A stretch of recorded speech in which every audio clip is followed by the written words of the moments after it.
आइए मंगलाचरण के लिए अपने दोनों हाथ जोड़ लें। ओम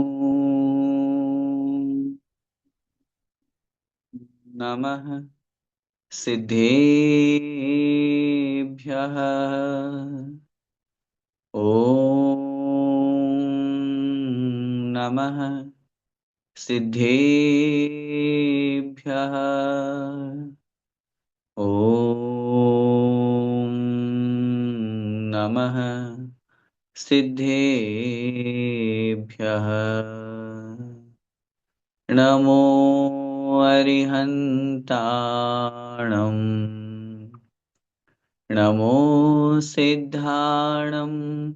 नमो आयर्याणम्। नमो उवज्झायाणम्। नमो लोये सव्यसाऊणम्।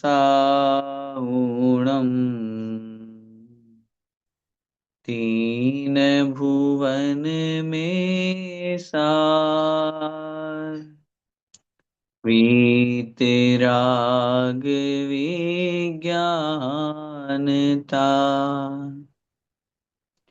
शिव स्वरूप शिवकार।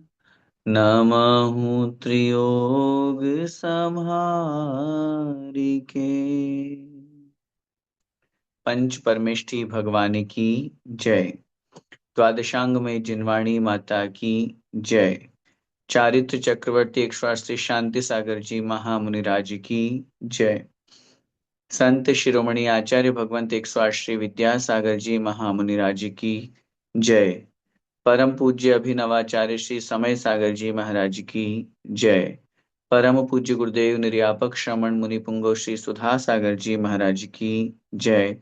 अढ़ाई द्वीपस्थ समस्त महामुनिराजों की जय।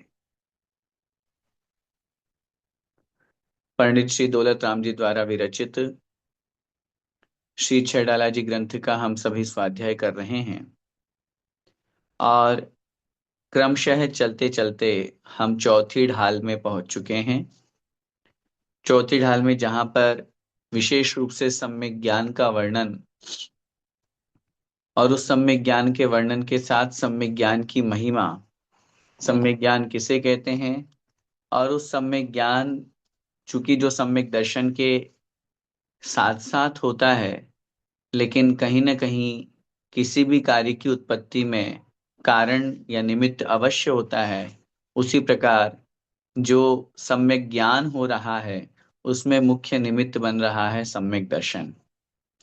और उस सम्यक दर्शन के निमित्त से वह सम्यक ज्ञान होता है। दीपक और प्रकाश का उदाहरण अपन ने समझा।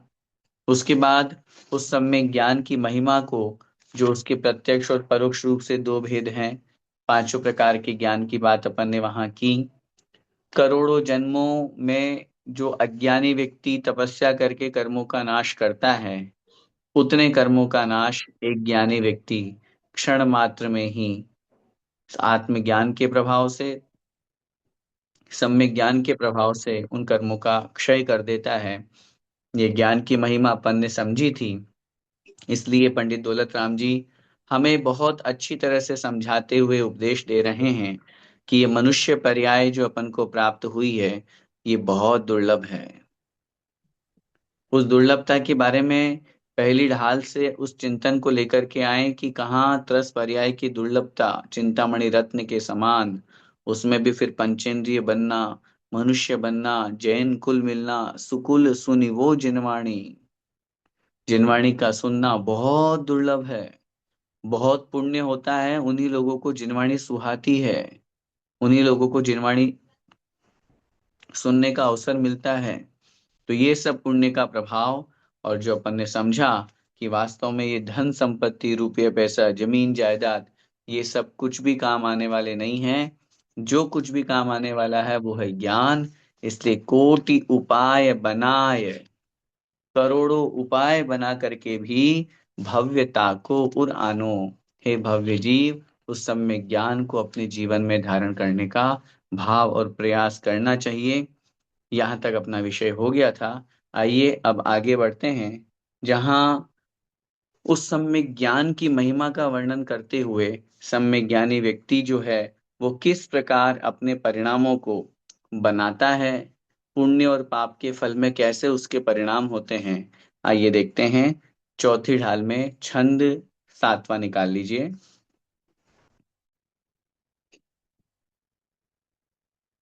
जे पूरब शिव गए जाहि अरु आगे, जे है सो सब महिमा ज्ञान तनी मुनिनाथ कहे हैं। तास विषय चाहे दब दाह जगत जन अरनि दझावे, तास उपाय बनान ज्ञान घन घान बुझावे। सम्यक ज्ञान का महत्व, सम्यक ज्ञान की महिमा और उसके साथ में उस सम्यक ज्ञान के प्रभाव से जो पंचेंद्रिय विषय भोगों की तरफ प्रवृत्ति नहीं जाती है, क्योंकि जो पंचेंद्रिय विषय भोगों की तरफ जिसकी दृष्टि है उसका भाव सम्यक ज्ञान की तरफ नहीं है, और जहां सम्यक ज्ञान का भाव है वहां पंचेंद्रिय विषय भोग नहीं है।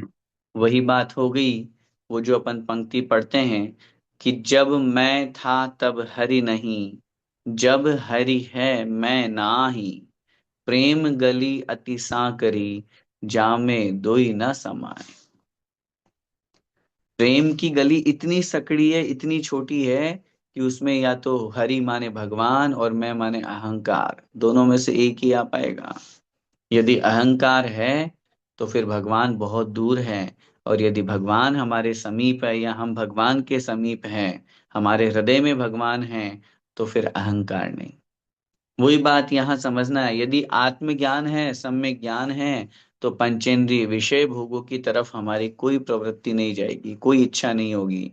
और पंचेंद्रिय विषय भोग यदि हमारे मन में है, हमारे तन मन में है, हमारी दृष्टि में है, हम उनकी तरफ हमारा मन जा रहा है, तो फिर अभी सम्यक ज्ञान हमसे दूर है। आइए देखते हैं अर्थ। जे माने जो, पूरव माने पूर्व में। पूरव का यहाँ तात्पर्य पूर्व दिशा नहीं लगाना, पूरव माने पहले, भूतकाल में। जे माने जो, मुनि महाराज या जो जीव, पूरव माने पहले, शिव गए, शिव, शिव का अर्थ होता है मोक्ष, गए माने चले गए। जो पूर्व काल में, जो भूतकाल में जो जीव मोक्ष गए हैं, जाहि, जाहि माने जा रहे हैं, ये कंटिन्यूअस वाला हो गया शब्द, जाहि माने जा रहे हैं।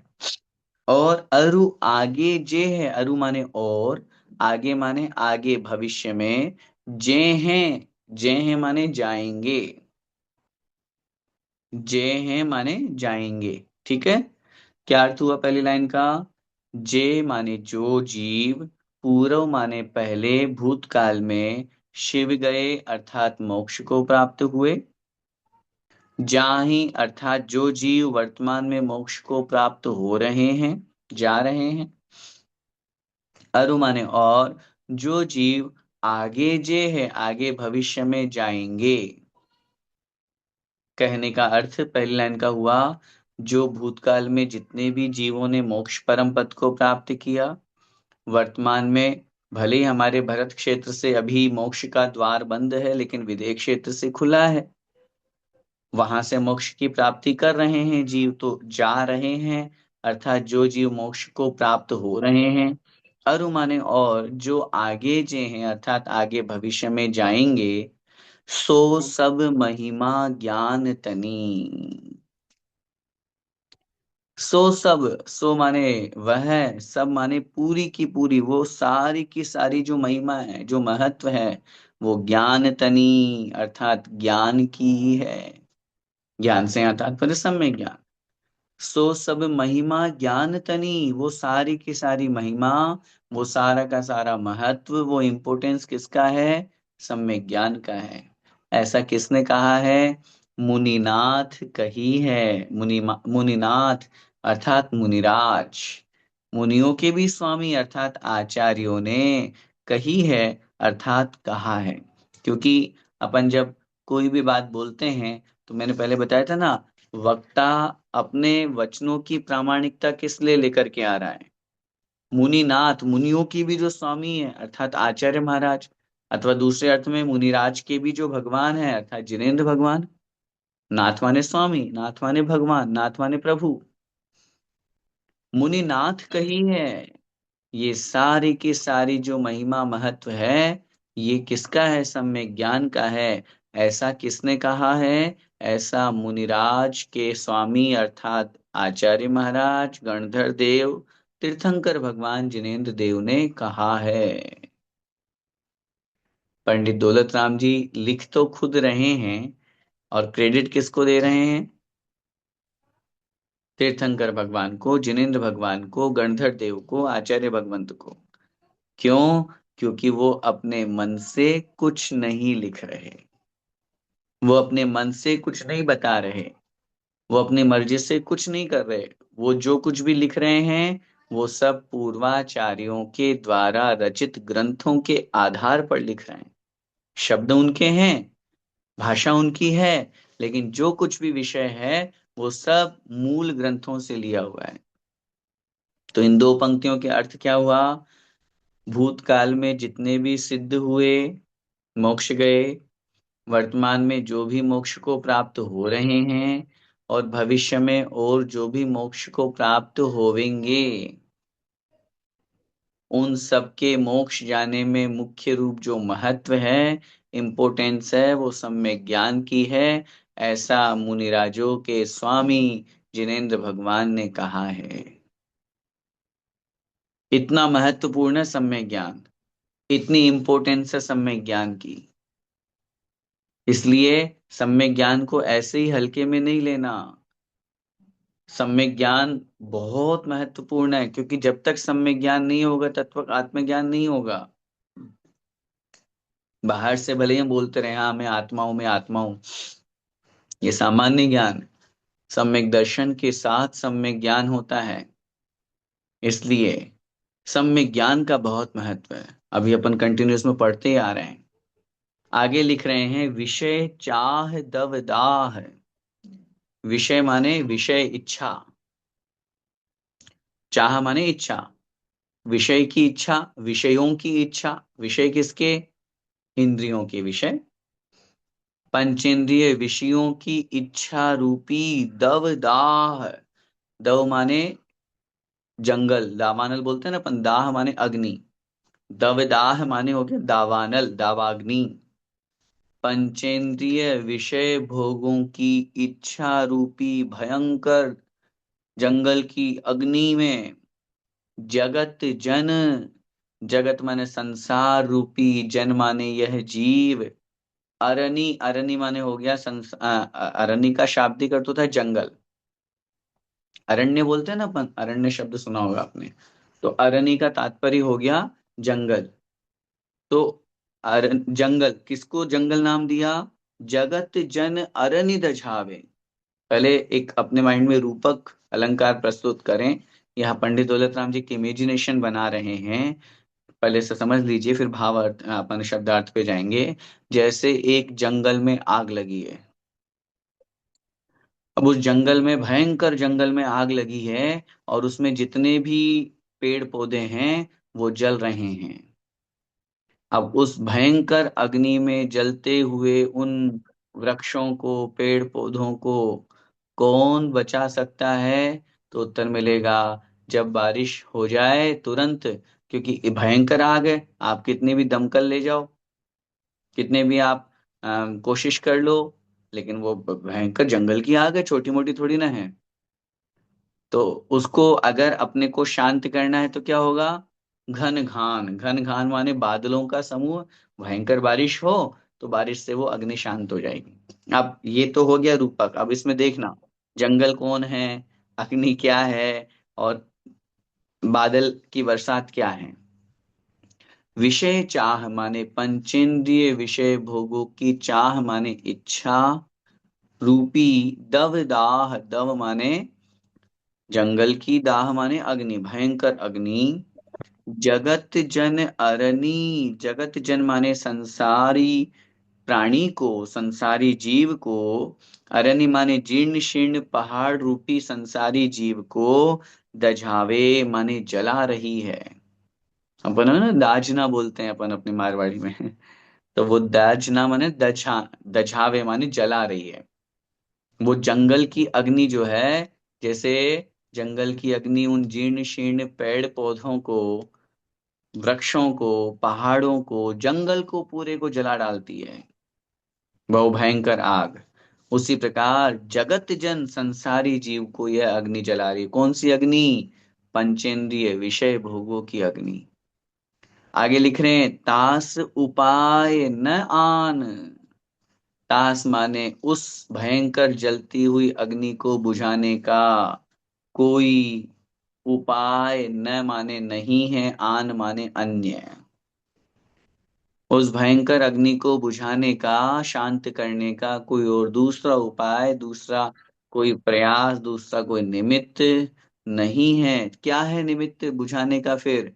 ज्ञान घन घान बुझावे।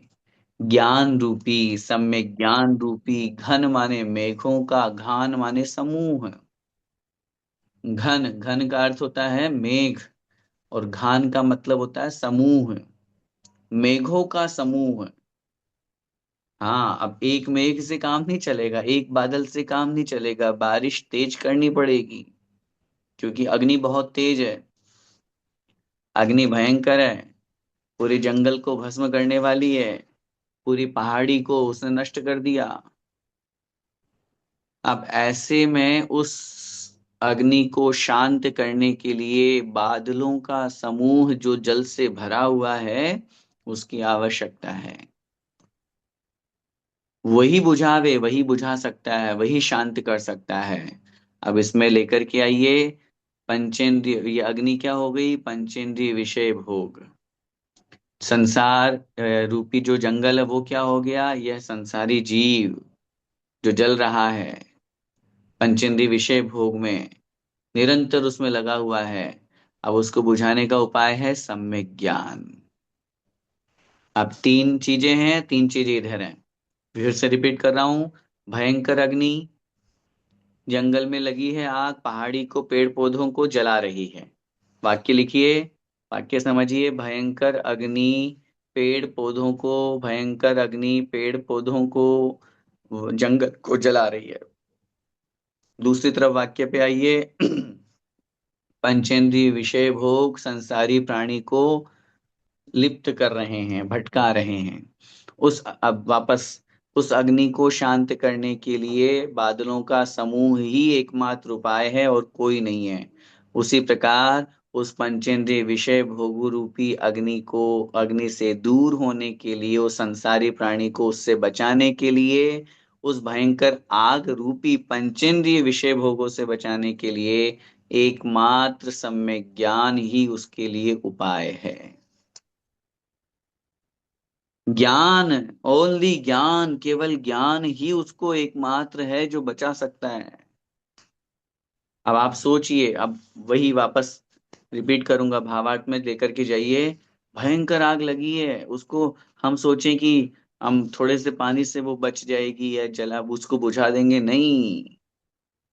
यही हम सबकी स्थिति हो रही है। कोई सामान्य एकाध विषय का भोगो भोग हो तो हम निकल भी जाएं। सोचो कितने विरले प्राणी हैं जो पंचेंद्रिय विषय भोगों का त्याग करके वैरागी बनकर के, मुनि बनकर के साधना कर रहे हैं। सोचो कितना मुश्किल है। कितने कितने करोड़ है पूरे के पूरे मनुष्य, मनुष्य बोल रहा हूं, हैं 800 900 करोड़ हैं। उन 800 900 करोड़ में और अन्य कहीं पे विदेशों में तो कोई मुनि महाराज नहीं है भारत के अलावा? बताओ, भारत के अलावा और कहीं मुनि महाराज हैं? नहीं है। अब भारत में भी दिगंबर मुनि महाराज कितने हैं, जो वैराग्य को धारण करके जीवन को आगे बढ़ा रहे हैं मुनि यारिका, शुल्लक शुल्लिका, एलक जी, लगाओगे तो मुश्किल से, शायद मैंने एक जगह पहले कहीं पढ़ा था 2-3 साल पहले, 1500-1600 पिच्छिका के लगभग उन्होंने अपना अनुमान लगाया था। सब संघ मिला करके, जितने भी संघ चल रहे हैं उन सबके मुनि महाराजों की संख्या। अब आप सोचिए, 800-900 करोड़ में से सम्यक ज्ञान को प्राप्त करके पंचेंद्रिय विषय भोगों से विरक्त होकर के अपना जीवन जीने वाले मुनि महाराज आदि वैरागी 1500-2000। कितना मुश्किल है, भयंकर आग लगी चारों तरफ, उस आग को बुझाने वाला कोई नहीं है। हम सब उस आग में जल रहे हैं, हम सब उन आग की लपटों में जल रहे हैं। बिल्कुल। कोई कोई हम बहुत बार पढ़ते हैं, कोई हमें दिखता है, अरे भाई तुम क्यों जल रहे हो, हाँ भाई मुझे निकाल दो। अरे तो भाई निकाल दो, तो फिर कोशिश तो तुम भी करो ना निकलने की। उस अग्नि से बचने की कोशिश हम लोग नहीं कर रहे हैं। गुरु महाराज आते हैं, मुनि महाराज आते हैं, या फिर कक्षा हमारी चलती है, उसमें जब इन बातों को पढ़ते हैं तो लगता है हाँ यार, थोड़ा सा अपन कहाँ इन पंचेंद्रिय विषय भोगों में लगे हुए हैं। तो जितनी देर पढ़ते हैं उतनी देर तो बड़ा अच्छा लगता है, वैराग्य हो, मजा आ गया। और फिर क्लास खत्म, महाराज का प्रवचन खत्म, जय जिनेन्द्र साहब, और घर जाकर के सॉरी, वापस उन्हीं पंचेंद्रिय विषय भोगों में लग जाते हैं। इस उदाहरण से समझिए, संसार में आग लगी है पंचेंद्रिय विषय भोगों की। हम सब जितने भी प्राणी हैं जो अब तक मोक्ष मार्ग पर आगे नहीं बढ़े, सब विषय चाह दव दाह पंचेंद्रिय विषय रूपी दावाग्नि, भयंकर अग्नि में जल रहे हैं।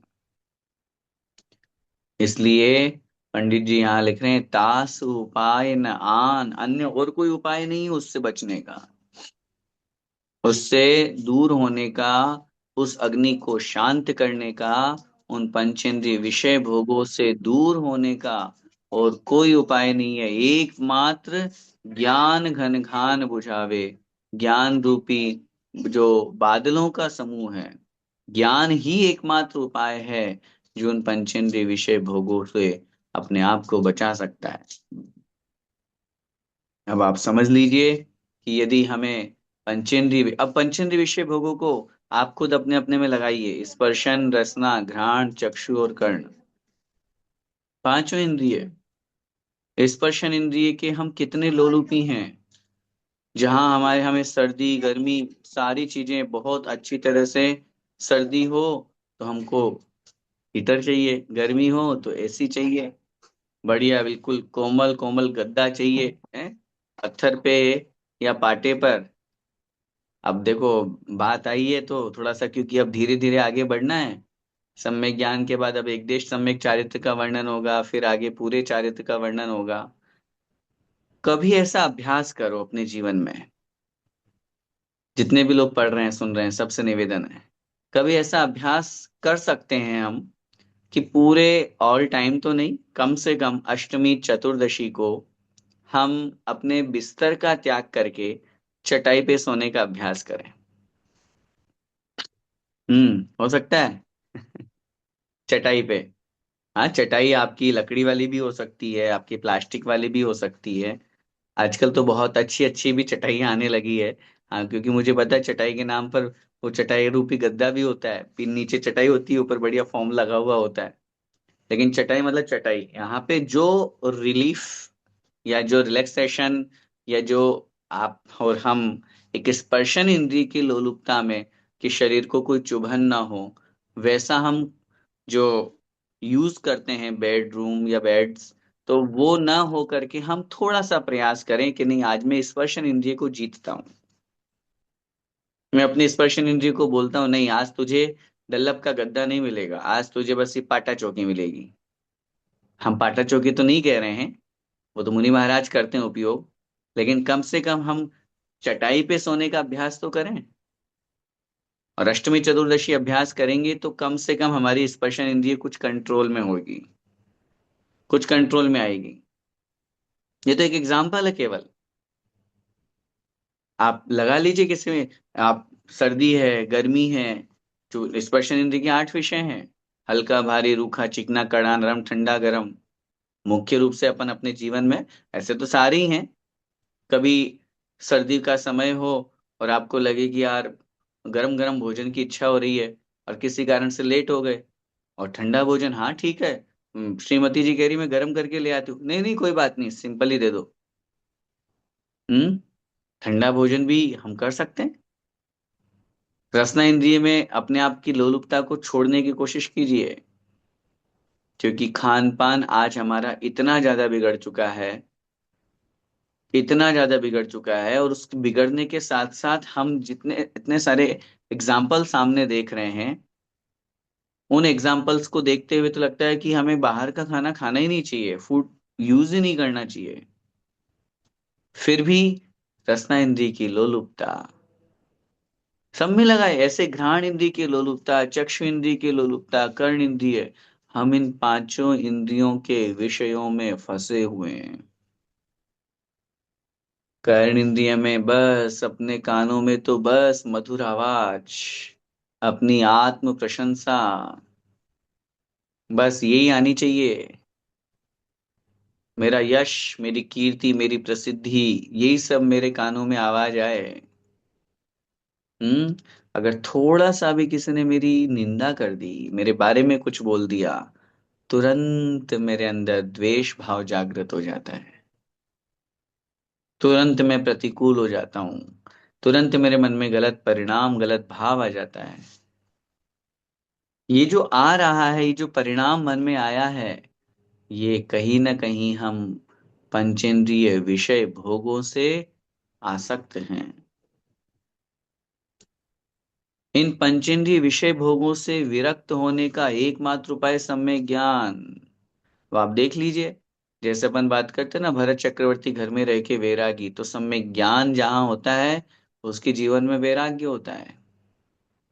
ज्ञानी व्यक्ति ज्यादा प्रपंच में नहीं पड़ता, ज्यादा पंचेंद्रिय विषय भोगों में नहीं पड़ता। कितने लोगों को हमने देखा जो अपने इस गृहस्थ जीवन में रहते हुए भी बहुत सादा सिंपल जीवन यापन करते हैं। बहुत लोग, बहुत जगह पे मैंने देखा, वो तो पंखा कूलर एसी भी यूज नहीं करते, बोले हाँ ठीक है जो चल रहा है वो ठीक है, कपड़े भी अपने वस्त्र भी परिमाण के साथ में जितने हैं उतने में मेरा जीवन चल जाएगा। सब चीजों पे कंट्रोल है। क्यों? क्यों कंट्रोल हुआ, ये कैसे आया ये कंट्रोलेशन? सम्यक ज्ञान से, स्वाध्याय से, पढ़ने पढ़ाने से। तो कहीं ना कहीं उस सम्यक ज्ञान का हमारे जीवन में महत्व है। अपन इस छंद के माध्यम से यही समझें कि जो पूर्व काल में, भूतकाल में जो सिद्ध अवस्था को प्राप्त हुए, मोक्ष गए, वर्तमान में जो जा रहे हैं और भविष्य में जो जाएंगे, वो सारी की सारी जो महिमा है, वो जो क्रेडिट है, वो जो इम्पोर्टेंस है, वो जो महत्व है, वो सम्यक ज्ञान का ही है। ऐसा जिनेंद्र भगवान ने कहा है। ये संसारी जीव जिस पंचेंद्रिय विषय भोग रूपी महाभयंकर अग्नि में जल रहा है, उसका एकमात्र उस अग्नि को बुझाने का उपाय, जैसे भयंकर अधिकाधिक मेघों का समूह, बादलों का समूह जल की वर्षा के माध्यम से उस अग्नि को शांत कर सकता है, उसी प्रकार इन पंचेंद्रिय विषय भोगों से विरक्ति यह सम्यक ज्ञान ही दिलवा सकता है। सम्यक ज्ञान से ही वह दूर हो सकता है पंचेंद्रिय विषय भोगों से, इसके अलावा और कोई अन्य उपाय नहीं है। आगे देखिए, आगे बहुत अच्छा उपदेश पंडित दौलत राम जी हमें दे रहे हैं। पुण्य पाप फल माहि हरख, बिलखो मत भाई, यह पुद्गल पर जाय, उपजीविन से फिर थाई। लाख बात की बात यह निश्चय उर लावो, तोरि सकल जग दंद फंद निज आत्म ध्याओ। कितनी अच्छी पंक्तियां हैं। छेड़ाला इसलिए इतनी अच्छी लगती है कि इसमें बीच बीच में पंडित दौलतराम जी अपन को संबोधन कर रहे हैं, वर्णन करते जा रहे हैं, और वर्णन करते करते अपन को कहेंगे भाई ऐसा करो भव्य जीव, तुम ऐसा करो ऐसा करो। कितनी बढ़िया लाइन है। पुण्य पाप फल माहि हरख विल खो मत भाई। पुण्य और पाप के फल में, एक एक शब्द का मीनिंग समझिए। पुण्य पाप फल, पुण्य और पाप के फल, माही माने में, माही का मतलब मैं। पुण्य और पाप के फल में हरख, हरख माने हर्ष, खुशी, प्रसन्नता। और विलखो, विलखो माने विलखना, रोना, द्वेष भाव रखना। मत भाई, मत करो, भाई माने हे भव्य जीव, हे भव्य जीव, पुण्य के फल में हर्ष माने प्रसन्न का, खुशी जाहिर मत करो। और पाप के फल में द्वेष भाव, पाप के फल में दुखी परेशान रोना धोना मत करो। अब आप जो कहेंगे कि ये तो बड़ी विचित्र बात है, और विचित्र बात के साथ में मतलब बिल्कुल असंभव सा है, हैं? पुण्य का फल है तो खुशी नहीं मनाए, और पाप का उदय है, दुख हो रहा है, दर्द हो रहा है, तो क्या दुखी नहीं हो? आगे की लाइन देखिए। यह पुद्गल पर जाए। ये जो पुण्य और पाप का फल अपन देख रहे हैं, यह पुद्गल पर जाए, यह पुद्गल की पर्याय है। पुद्गल द्रव्य की, कर्म, कर्म क्या है? पुद्गल है। उस कर्म रूपी पुद्गल की पर्याय है। और पर्याय किसे कहते हैं? जो क्षणिक हो। पर्याय किसे कहते हैं? जो शाश्वत नहीं हो। यह पुद्गल पर जाए, ये तो पुद्गल की पर्याय है। उपजी विन से फिर थाई। उपजी माने उत्पन्न होती है, विन से नाश को प्राप्त होती है, और फिर थाई अर्थात फिर उत्पन्न हो जाती है, फिर पैदा हो जाती है। पर्याय का क्या लक्षण है? पर्याय माने बदलना, बदलना, चेंजेस, चेंजेस, उत्पत्ति और नाश, ये पर्याय का लक्षण है। उत्पन्न होती है, फिर नष्ट हो जाती है, फिर उत्पन्न होती है, फिर नष्ट हो जाती है, फिर उत्पन्न होती है, फिर नष्ट हो जाती है। उद्गल की भी यही पर्याय है, सब द्रव्यों की पर्याय है। जैसे अपन जीव द्रव्य है, अपन अपनी क्या पर्याय है? अभी अपन मनुष्य पर्याय में है। मनुष्य पर्याय, मनुष्य आयु का उदय समाप्त होगा, मनुष्य आयु समाप्त होगी, अपनी पर्याय बदल जाएगी, देव पर्याय में पहुंच जाएंगे। देव से वापस फिर मनुष्य, कुछ कर्म करेंगे नरक में, तिर्यंच में। पर्याय बदलती रहती है, पर्याय शाश्वत नहीं है। इसलिए यह पुद्गल पर जाए, पुण्य और पाप की जो है फल, वो पुद्गल की पर्याय ही तो है। पुण्य और पाप क्या है? कर्म के दो भेद, कर्म के दो भेद हैं, पुण्य और पाप। पुण्य कर्म मतलब सातावेदनीय, शुभ आयु, है, उच्च गोत्र, अच्छी अच्छी चीजें हमें मिल रही है, ये पुण्य का उदय है। और पाप का उदय असाता वेदनीय, नीच गोत्र, हम्म, शरीर में कुछ अशुभ रूप में मिला, हुंडक संस्थान, ये सब पाप का उदय, दुस्वर आदि। तत्वार सूत्र जी में आचार्य उमा स्वामी महाराज ने 8वें अध्याय में इन कर्म प्रकृतियों का भेद में जो वर्णन किया, 8 प्रकार के कर्म होते हैं ना, उन 8 कर्मों के और उत्तर भेद करते हैं तो 148 कर्म प्रकृतियां होती हैं, 148। उनमें भेद किया, 100 पुण्य प्रकृतियां हैं, और 68 पाप प्रकृतियां हैं। नहीं सॉरी, गलत बोल दिया मैंने। 100 पाप प्रकृतियां हैं और 68 पुण्य प्रकृतियां हैं। अब लो 168 हो गई। 20 जो है स्पर्श रस गंध वर्ण की, वो दोनों तरफ इक्वल होती है। ये थोड़ा सा डिटेल करणानियों का वर्णन है, फिर आगे कभी अपन पढ़ेंगे तो उसको समझेंगे। अभी इतना सा समझिए कि कर्म की दो अवस्थाएं हैं। जैसे छठे अध्याय की तरफ अपन जाएंगे तो शुभ है पुण्यस्य शुभ है पापस्य। शुभ योग होने पर पुण्य कर्म का आश्रव और अशुभ योग होने पर पाप कर्म का आश्रव। तो कर्म है, कर्मों में स्वयं में पुण्य रूप और पाप रूप फल शक्ति है। आप वेदनीय कर्म के एग्जाम्पल से घटाइए। वेदनीय कर्म के दो भेद, साता वेदनीय और असाता वेदनीय। साता वेदनीय पुण्य रूप, असाता वेदनीय पाप रूप।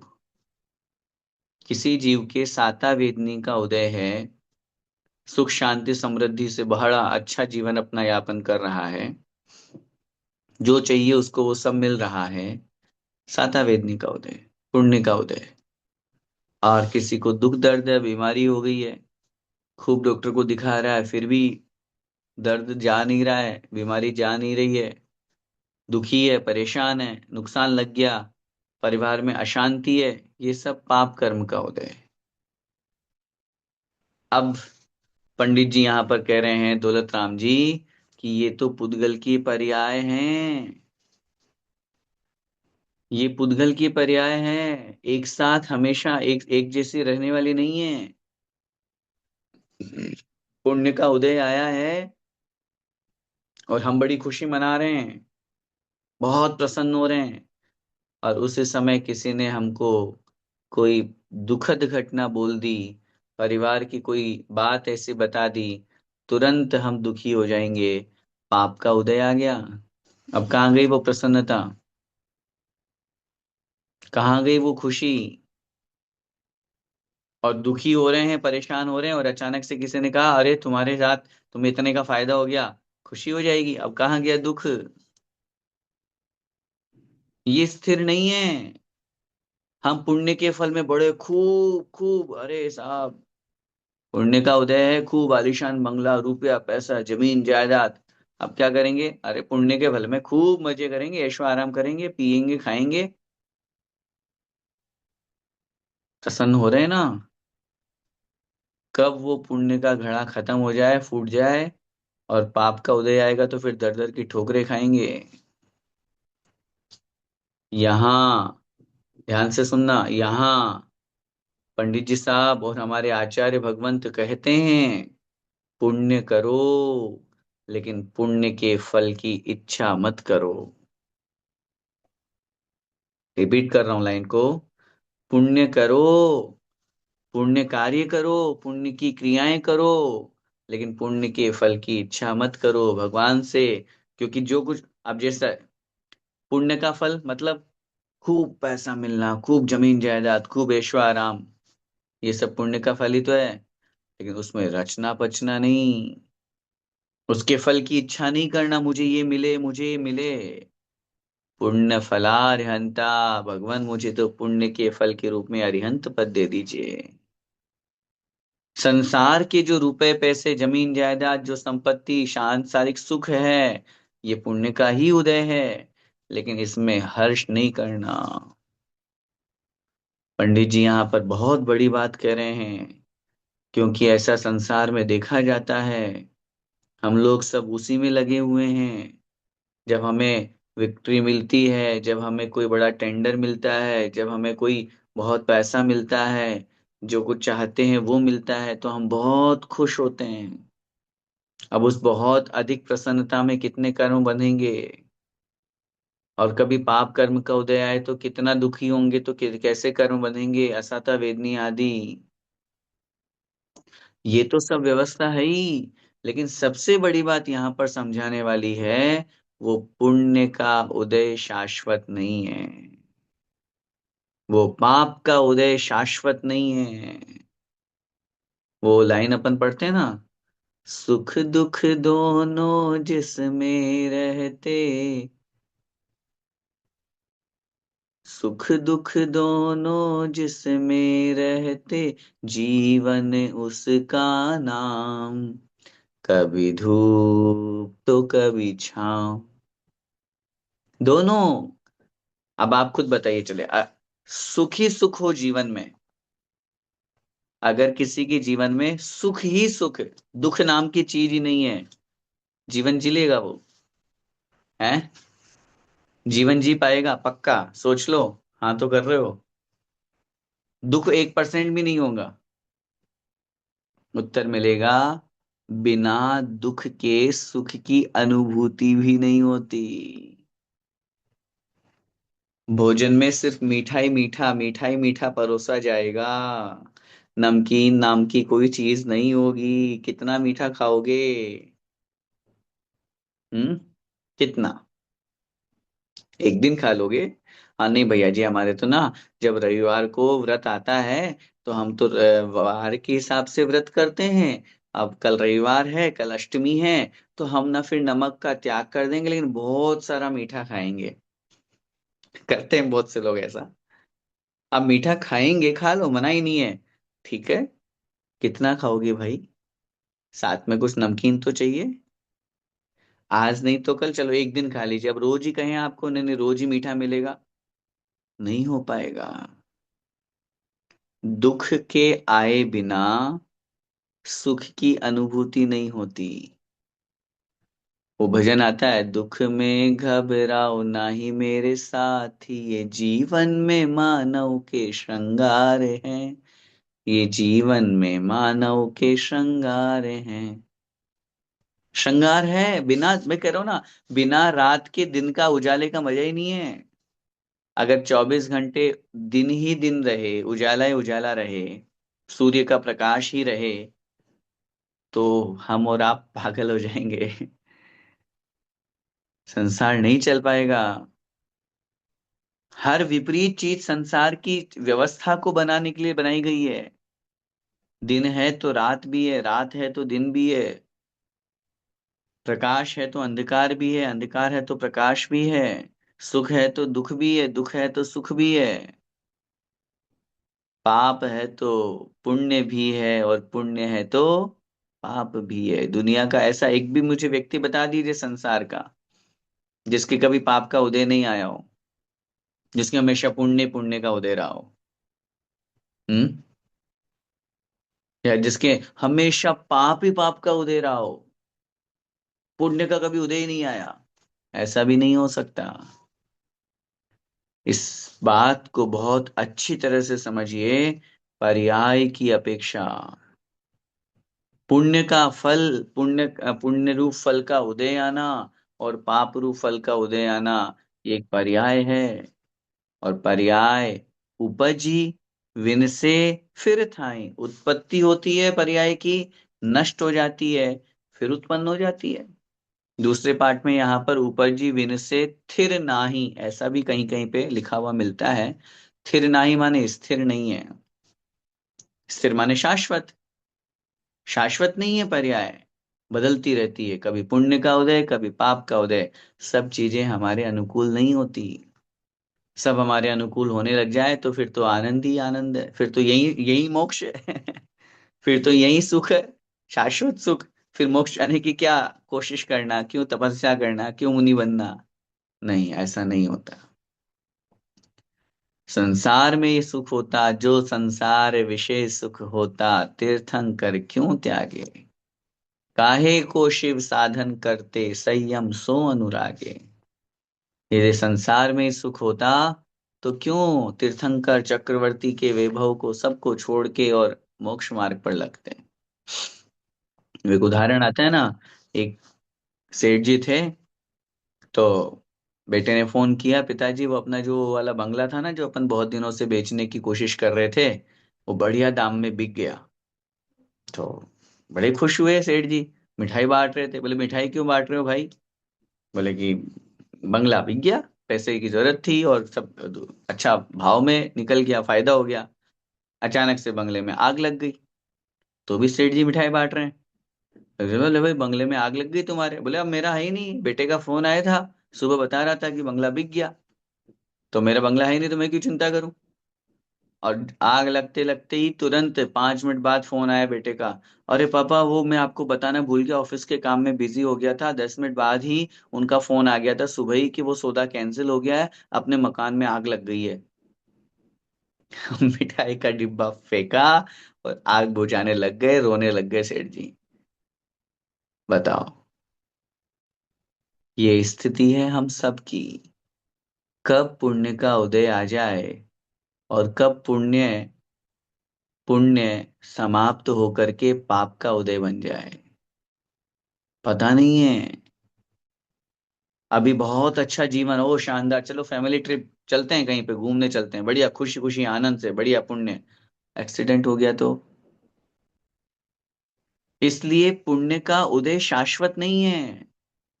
ऐसे पाप लगाइए, पाप में हम बहुत दुखी हो रहे हैं, बहुत परेशान, अब क्या करें, बहुत परेशान है, पिछले 6 महीने से, पिछले 3 साल से, 2 साल से कुछ चल ही नहीं रहा है, बड़े दुखी हैं।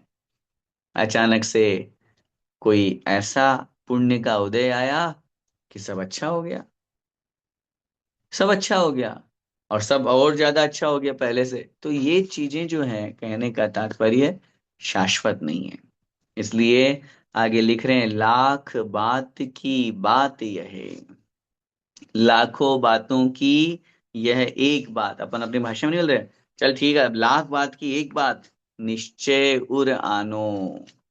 निश्चय माने निश्चय करके, उर माने अपने हृदय में, अपने हृदय में, अपने दिल में, उर उर माने हृदय, निश्चय माने निश्चय से, निश्चित रूप से, लाख बात की बात माने लाखों बातों की एक बात, यह लाओ, उर लाओ माने अपने हृदय में लेकर के आओ, लाओ माने धारण करो। क्या अर्थ हुआ? लाख बात की बात, लाखों बातों की यह एक बात, अपने हृदय में निश्चय से धारण करो। क्या? अब है लाख बात की बात, अब बता रहे हैं, तोरी सकल जग दंड फंद। तोरी माने तोड़ करके, हटा करके, दूर करके, सकल माने समस्त, चाहे पुण्य के हो, चाहे पाप के हो, चाहे सुख के हो, चाहे दुख के हो, चाहे साता के हो, चाहे असाता के हो, सभी प्रकार के जगदंद फंद, संसार के जो झगड़े हैं, झगड़े टंटे बोलते हैं अपन, दंद फंद, अरे कहाँ इन झगड़ों टंटों में फंसा है। तोड़ी सकल जगदंद फंद, समस्त संसार के दंद फंद को, झगड़े टंटों को तोड़ करके, हटा करके, क्या करो? निज आत्म ध्याओ, अपनी आत्मा का ध्यान करो, अपनी आत्मा में लीन हो, अपनी आत्मा का ज्ञान करो, अपनी आत्मा को प्राप्त करो। कहाँ पड़े हो इन संसार के झगड़े टंटों में? हैं? कितनी बड़ी बात लिख रहे हैं पंडित दौलत राम जी। लाख बात की बात, है ना, वो अपन कहानियां भी बहुत तरह की आती है, लाख की एक बात, ये बहुत बड़ा उपदेश है। जब कभी उपदेश का एक प्रसंग चलता है, ये शैली है ये कहने की, वह नहीं बोलते हैं, देख ये बात जो मेरी बहुत महत्वपूर्ण है, लाख रुपए की बात है ये, मतलब इस बात को, इस शिक्षा को, इस उपदेश को तोला जाए तो लाखों करोड़ों रुपए भी न्योछावर है। जब अपन इतिहास पढ़ते हैं या कहानी किस्से पढ़ते हैं, तो नहीं पढ़ते उसमें मंत्री ने कोई सलाह दी और राजा इतना खुश हुआ कि राजा ने उतार करके अपना सोने का हार मंत्री को दे दिया। कोई बुद्धिमान व्यक्ति आया और उसने कैसे न कैसे करके कोई ऐसी बात बताई जिससे राजा जो टेंशन में था, विकल्प में था, वो दूर हो गया उसका विकल्प, तो उसने, राजा ने उसको लाखों करोड़ों रुपए दे दिए, स्वर्ण मुद्राएं दे दी। तो वो एक भाव, तो वो जो एक बात थी वो लाखों रुपए की नहीं, करोड़ों अरबों रुपए की, वही भाव यहाँ पे लेकर के आओ। लाख बात की बात, ये लाखों बातों में लगा लो या लाखों रुपए में, किसी में भी लगा लो, स्वर्ण मुद्रा में लगा लो, यह एक बहुत महत्वपूर्ण बात अपने हृदय में निश्चय से धारण करो। यही भाव रखो, मैं कहाँ दंड फंद में फंसा हूं, कहाँ पंचेंद्रिय विषय भोगों में लिप्त हो रहा हूँ, कहाँ संसार के भोगों में फंस रहा हूँ, भोगो भोग में, कहाँ बस मेरा जीवन पूरा रुपया पैसा कमाने में लग रहा है। तोड़ सकल जग दंड फंद, निज आत्म ध्याओ। संसार के सब विकल्पों को, झगड़े टंटों को, सब दंड फंद को छोड़ करके अपनी आत्मा का ध्यान करो। आनंद उसी में है, सम्यक ज्ञान को प्राप्त करो, खुशी उसी में है। स्वाध्याय करो, क्या सुख मिलता है। जब अभी अपन कक्षा पढ़ते हैं तो कितने खुश होते हैं, कितना आनंद आता है, कितना अच्छा लगता है। हम्म। आता है कि नहीं? आता है। तो बस भगवान से प्रार्थना करो, भगवान मुझे मुझे बहुत जल्दी ऐसा समय आए कि मैं ये कक्षा 1 घंटे 2 घंटे की बजाय 24 घंटे पढ़ता रहूं। हाँ, भाव ना भाव। जब मुनि बन जाएंगे, जब आर्यिका पद को धारण कर लेंगे, जब संसार के विकल्प से दूर हो जाएंगे, तो क्या काम? स्वाध्याय काम है। पढ़ेंगे, लिखेंगे, पढ़ाएंगे, स्वयं अपना बस अभीक्ष्ण ज्ञानोपयोग। क्यों? जिनवाणी माता है इतनी अच्छी, उसको पढ़ने में जो आनंद आता है, उसका भाव ही अलग है। बहुत बार आता है ना ऐसा भाव, संसार में जब कभी किसी से लड़ाई झगड़ा हो जाता है, परिवार में कुछ ऊपर नीचे हो जाता है, अरे कहाँ यार ये परेशान झगड़े टंटों में पड़े हैं, निकले फिर यहाँ से, हैं? ऐसा भाव आ जाता है। वो क्षणिक है। हाँ, जो शाश्वत अच्छे भाव हमेशा के लिए हो गए, तब तो वो व्यक्ति निकल भी लेता है। लेकिन जहाँ ऐसा भाव क्षणिक होता है, 2 2 मिनट बाद ही वापस अपन उसी में फंस जाते हैं। झगड़ा करके द्वेष भाव से कभी वैराग्य नहीं आता। बल्कि कभी ऐसा भाव, झगड़ा कुछ हो भी जाए तो भी वहां द्वेष भाव नहीं करना, अपितु संयम समता परिणाम रखते हुए, समता परिणाम बिल्कुल नहीं, दोनों भाव सुख में हो चाहे दुख में, सुख में हर्ष नहीं मनाना, दुख में विषाद नहीं करना, दुखी नहीं होना। यही तो समता भाव है, ज्ञानी की पहचान है। करोड़ों अरबों रुपए का नुकसान लग जाए, उसके बावजूद भी ठीक है, फुदगल है भैया, चलता रहता है, कर्म का उदय है, लग गया तो लग गया। ये परिणाम रखना चाहिए। और कभी लाखों करोड़ों का फायदा हो जाए, हाँ हाँ ठीक है भाई, फुदगल है, आ गया मेरे पास में, आ गया, पुण्य का उदय था, ठीक है, ज्यादा क्या विकल्प करना। ये परिणाम। मुझे याद है आरके वालों का उदाहरण, आदरणीय अशोक जी पाटनी, जब अमरकंटक में, कहाँ के थे, वो घटना, पूज्य दस लक्षण महापर्व में पूज्य आचार्य भगवंत के चरणों में थे, और उनके यहाँ पे दस लक्षण के तीसरे चौथे दिन रेड पड़ी। तो सब आकुल व्याकुल, अन्य लोग तो, उनके पास समाचार पहुंचा, तो उन्होंने कहा, उनको बोल दो जो देखना हो वो देख ले, जहां चेक करना हो वो चेक कर ले, मैं तो पूरे 10 दिन का संकल्प लेकर के गुरु जी के चरणों में हूँ, पहले आने वाला नहीं हूँ, मुझे कोई विकल्प नहीं। अब ईमानदारी से चलो, अगर हम आप कोई होता अपन में से, तो क्या करते हैं? अब भैया जी देखो, अब हमारे तो थोड़े 2 नंबर के पे विकल्प आ जाता। क्यों? जहां मन में भाव है, जहां मन में तृष्णा है, लोभ लालच है, जहां 2 नंबर के पैसे हैं, जहां चोरी का है, तो फिर डर लगेगा। और जहां ऐसे परिणाम हो, सच में बहुत बड़ी बात है ये, बहुत बड़ी बात है। और ये सब उन्हें जो आशीर्वाद मिला, जो भावना बनी, वो कहाँ से? गुरु चरणों से, आचार्य भगवंत से।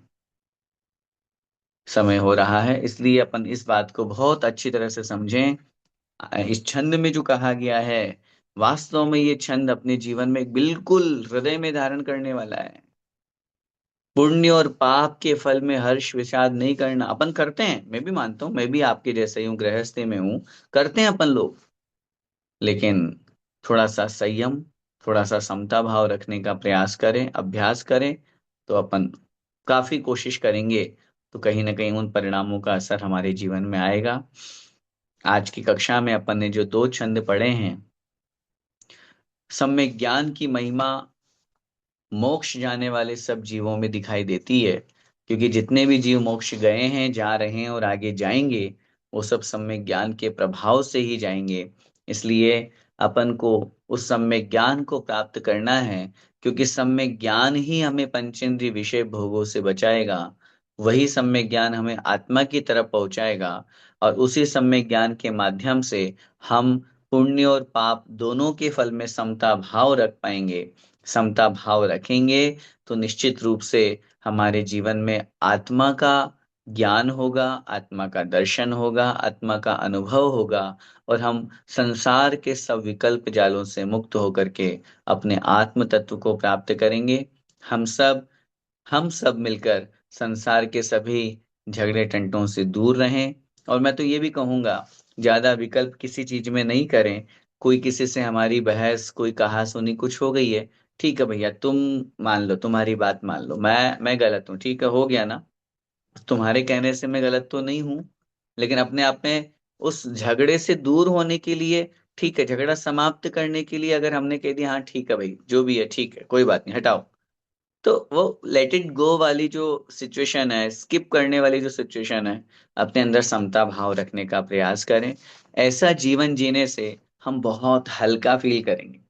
और जहां मन में उसने मेरे को ऐसा कह दिया, उसने मेरे को ऐसा कह दिया, परिवार में होता है ना ऐसा, मैं वहां गया था, देखो उस दिन उसने ऐसा कह दिया था, मैं तो उससे कभी बात नहीं करूंगा, वो बोझ लेकर के हम कहाँ जाएंगे।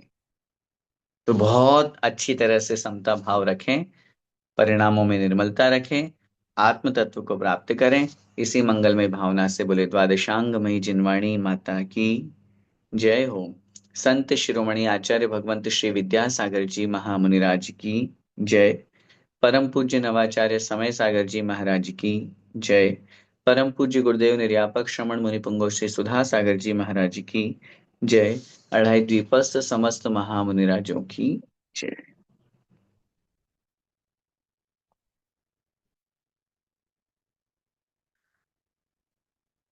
आइए इस सप्ताह की जो हमारी क्विज थी उसके क्वेश्चन आंसर डिस्कस करते हैं।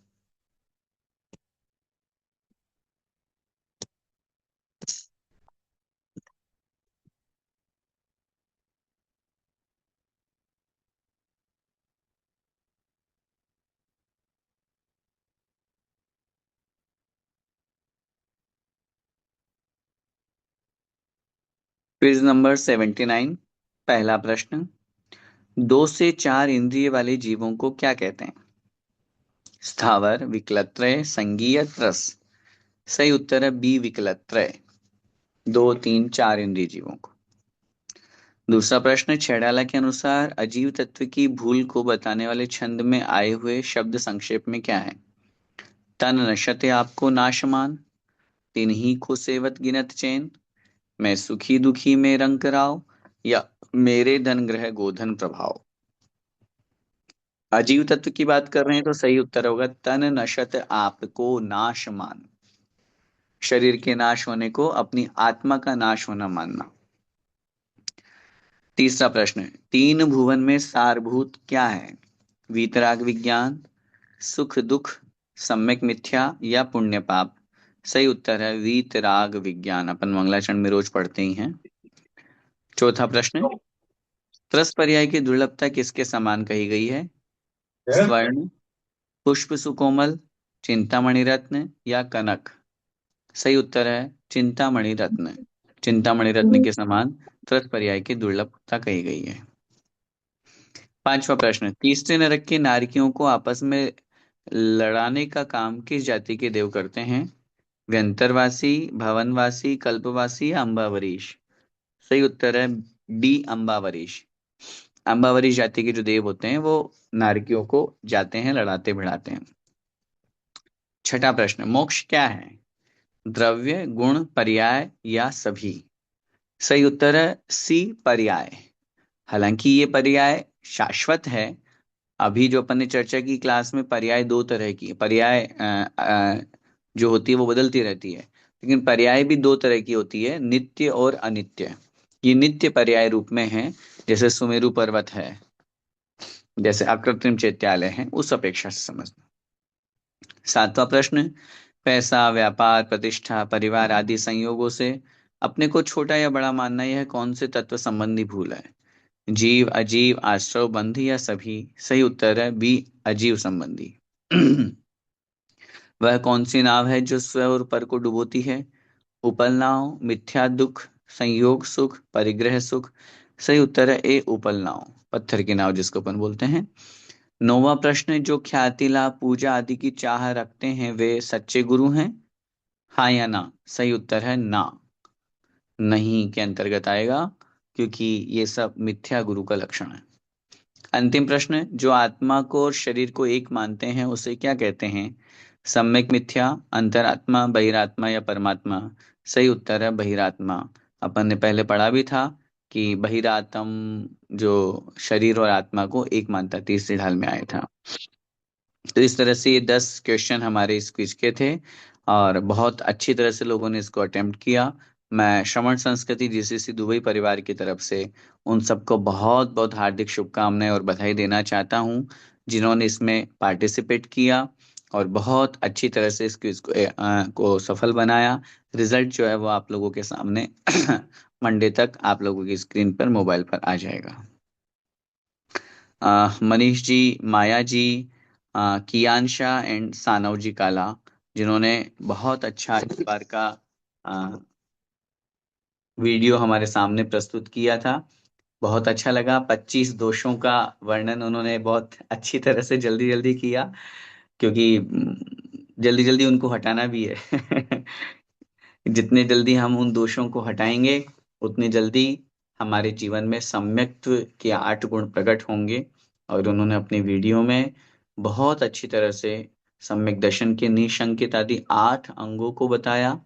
उनसे विपरीत जो 8 शंकादि दोष हैं, 8 मद हैं, या फिर 6 अनायतन और 3 जो मूर्ताएं हैं, अज्ञानताएं हैं, इनका बहुत सुंदर वर्णन किया। मैं समस्त मनीष जी और पूरे काला परिवार को बहुत बहुत शुभकामनाएं, बहुत बहुत हार्दिक धन्यवाद के साथ में प्रेषित करता हूं। और श्रवण संस्कृति जीसीसी दुबई टीम की तरफ से उन्हें बहुत बहुत आभार प्रकट करता हूं, धन्यवाद देता हूं कि उन्होंने बहुत अच्छी तरह से एक अच्छा वीडियो हमारे सामने प्रस्तुत किया। अन्य लोगों को उससे प्रेरणा मिलती है, और जो मैं हमेशा कहा करता हूँ कि उनके माध्यम से और भी लोग जो धर्म से जुड़ रहे हैं आज, और कुछ भी ना हो तो कम से कम परिवार में जो दोनों बच्चे हैं उन्होंने भी उस वीडियो को देखा, उसमें वो पार्टिसिपेट किए, देख रहे हैं मम्मा पापा क्या कर रहे हैं, तो ये भी एक धर्म के प्रति उत्साह है, धर्म के प्रति एक उमंग होती है, वो अपने बच्चों में दे रहे हैं। हम सब मिलकर के इसी तरह धर्म की प्रभावना करें, यही हमारी मंगल भावना है।